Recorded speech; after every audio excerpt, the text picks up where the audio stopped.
Hi everyone. Today we are going to discuss a mystery, a unsolved maths mystery.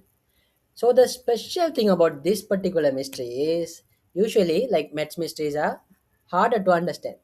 Before solving it, like you need to understand the problem itself, right? So here the problem is very easy to understand. Even a kid would easily understand. Okay, even a kid would easily understand. But unfortunately, no one was able to solve it. So that is the issue. So what is the problem? So what is the mystery? The 4-2-1 loop. We can call it Collatz Conjecture. Okay. So I'll give a brief introduction. So in 1937, when in 1937, like almost 90 years ago, so there was a German mathematician called Lothar Collatz. Okay, he is the guy, the first guy. He's the guy. So in 1937, okay, like 90 years ago, the German mathematician Lothar Collatz. He was a student at that time. Okay, he was a student at that time, not like us. He was like investigating. He was experimenting. He was doing lot of stuffs. Okay, so what he was doing is he was investigating about the behavior of number sequence. What he was doing, he was investigating about the behavior of number sequence. So like he didn't actually publish anything. He didn't publish anything, but like he was just experimenting, investigating, and he found something interesting. So the thing he found was the actual mystery, the 4-2-1 loop. Okay, let's it's like a game. Okay, it's like a game. Let's try it.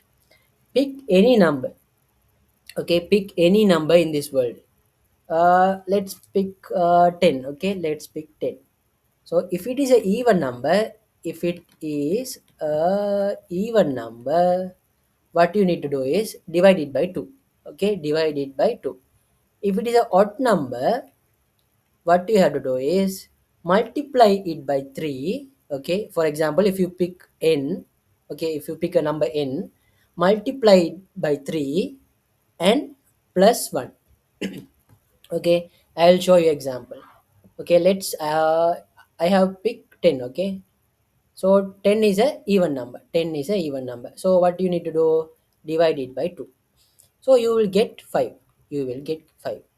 Take this 5. Okay, so five is a odd number. So if it is a odd number, what you have to do is multiply by 3, multiply this number by 3 plus 1. So 3 into 5 plus 1. 3 into 5 is 15. 15 plus 1 is 16. So you get 16. Okay, take this number. 16 is a even number. So if it is a even number, divide it by 2. You will get 8. You will get 8. Take this number. So 8 is a even number. Divide it by 2. You will get 4. Okay, you will get 4. So 4 is a even number. Take 4. 4 is a even number. So divide it by 2. So you will get 2. Now take this 2. So 2 is a even number. So divide it by 2. You will get 1. Okay, you see here it ends in 4 2 1 4 2 1. What you can do is you can again take this one 1. If you take 1, so 1 is odd number. So 3 into 1 plus 1. So here 3 into 1, whatever number here, 3 into 1 plus 1. So it would be 4. So it would be 4. So again here, like 4 is a even number. If you divide it by 2, it is 2. 2 is a even, if you take 2, 2 is a even number. If you divide it by 2, you will get 1. So you will again end with this particular number 4 2 1 4 2 1. So whichever number you pick, okay, whichever number you pick, you can pick 1,000, you can pick a million, you can pick 10 100 billion, whatever your number pick, you will end in this particular loop 4 2 1. So again, like it will repeat 4 2 1 4 2 1. It will repeat. So that is the problem. Okay, that is the problem. Why in nature, in universe, every number falls under this particular 4 2 1 loop? That is the question. Okay, so there are a lot of mathematicians like gave a try to find why this particular loop exists. Like like no any other number in the world has like broken this loop. Okay, every number in the universe has been fallen under this particular loop. Like it hasn't been proved. Okay, the special another special thing about this problem is like it hasn't been proved.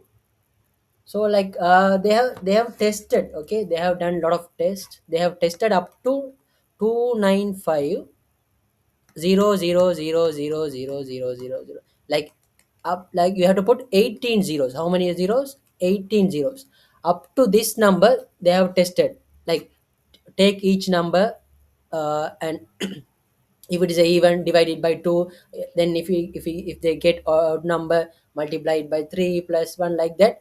They have tested up to 295, and you have to put 18 zeros. How many zeros? 18 zeros. Up to this number they have tested, but every number in this range has fallen under this particular 4 to 1 loop. Like every number ends in this 4 to 1.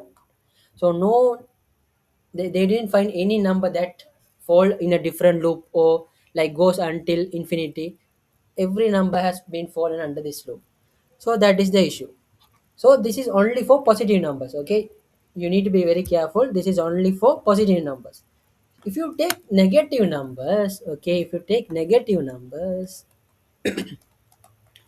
it has different like it ends in different numbers. Like if you take minus 5, like you can divide it by its odd number. So what you can need to do is 3n plus 1. Like if you do this kind of stuffs for negative numbers, you will get different loops. Like there are different loops. Okay, but for positive number only one loop exists, that is 4 to 1.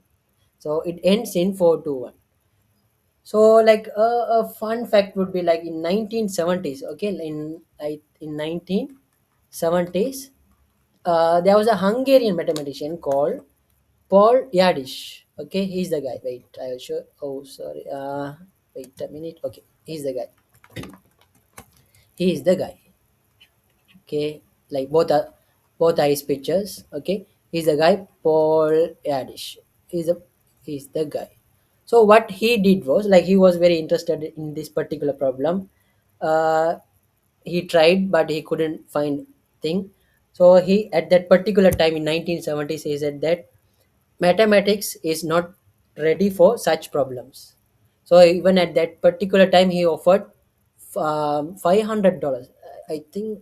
Yeah, he offered $500 for anyone who could solve this problem. Like you may think $500 is a very small amount, but for him at that particular time in 1970s, it was a huge money. Basically, he was a homeless guy. He was a homeless guy. For a homeless mathematician, $500 at 1970s was a huge amount for him. But still, he offered that reward for anyone who could solve that. But unfortunately, no one solved it. So like if you can give it a try, but the truth is like many mathematicians have warned that, like many mathematicians have advised that not to waste time on this particular problem, because like they believe it can't be solved. But who knows, like maybe after 10 years, 100 years, someone can solve it. Someone can find a number that doesn't fall under this particular loop. Maybe it can have a different loop. So no one knows, maybe in after 1,000 years someone can find it. So so that's it. Like more interesting videos are coming up. I will be like uploading hereafter. I will be uploading daily. So see you in the next video. Thanks. See you. Bye.